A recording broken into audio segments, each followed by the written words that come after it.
1 metre blouse cloth எடுத்துருக்கேன். இப்போ இதை நம்ம 2ஆக மடித்து போட்டுக்கலாம். இப்போ நமக்கு 2 துணியாக இருக்கும், 2ஆக மடிச்சிருக்கோம் நம்ம 1 மீட்டர் கிளாத்தை.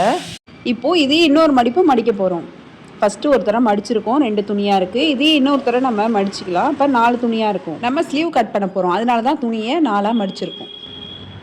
இப்போ நமக்கு ஃபோல்டிங் சைடு மேலே இருக்குது. ஓரத்தில் ஸ்லீவ் மடித்து தைக்கிறதுக்காக 1.5 இன்ச்சு விட்டுட்டு நம்ம ஸ்கேலை வச்சு ஒரு லைன் போட்டுக்கலாம். துணியோட அளவு கம்மியாக இருந்தால் மடித்து தைக்கிறதுக்கு கொஞ்சமாக கூட விட்டுக்கலாம், அது உங்களோட விருப்பம். அளவு ப்ளவுஸோட ஸ்லீவை எடுத்து இதுக்கு மேலே போட்டுக்கலாம். ஃபோல்டிங் சைடு மேலே இருக்குது, ஓப்பன் சைடு தான் நமக்கு கீழே இருக்கும். கரெக்டாக அந்த லைனு ஸ்லீவோட ஹைட் வந்து கரெக்டாக அந்த லைனில் வந்து முடியணும். நம்ம தையலுக்காக அளவு விட்டுட்டு ஒரு லைன் போட்டிருப்போம், அதில் வந்து நம்ம கரெக்டாக வச்சுக்கலாம். இப்போ ஃபோல்டிங் வந்து நம்ம கரெக்டாக வச்சுருக்கோம்.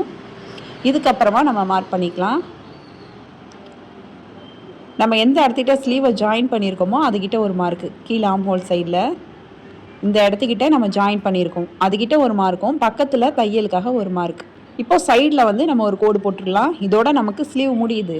இதுக்கு பக்கத்தில் நம்ம தையலுக்காக 1.5 இன்ச்சு விட்டுட்டு ஸ்கேலை வச்சு ஒரு கோடு போட்டுக்கலாம். இப்போ நம்ம ஸ்லீவ் ஜாயின் பண்ணியிருப்போம், அந்த தையலுக்கிட்ட கரெக்டாக இந்த மாதிரி மார்க் பண்ணிக்கலாம். மார்க் பண்ணிவிட்டு நம்ம விரலை இந்த மாதிரி வச்சுட்டு பேக் சைடில் இந்த மாதிரி மார்க் பண்ணிக்கலாம். கொஞ்சம் கொஞ்சமாக நவுத்தி விட்டுட்டு நம்ம துணிக்கு மேலே விரல் வச்சுருக்கிறது கீழே நமக்கு தெரியும், கரெக்டாக அந்த இடத்துக்கிட்ட நம்ம மார்க் பண்ணிக்கலாம். இப்போ இது வந்து ரெடி அளவு. நம்ம ஸ்லீவ் எந்த இடத்துக்கிட்ட ஜாயின் பண்ணியிருக்கோம் அந்த இடத்துக்கிட்ட தான் நம்ம அளவு எடுத்திருக்கோம். நம்ம பக்கத்தில் தையலுக்காக ஒரு 1/2 இன்ச்சு கிட்ட பக்கத்தில் மார்க் பண்ணிக்கணும் கொஞ்சம் கொஞ்சமாக. இப்போ எந்த இடத்துக்கிட்ட நம்ம மார்க் பண்ணியிருக்கோமோ அதுக்கு பக்கத்துலேயே 1/2 இன்ச்சில் நம்ம டாட்டாக மார்க் பண்ணிக்கலாம்.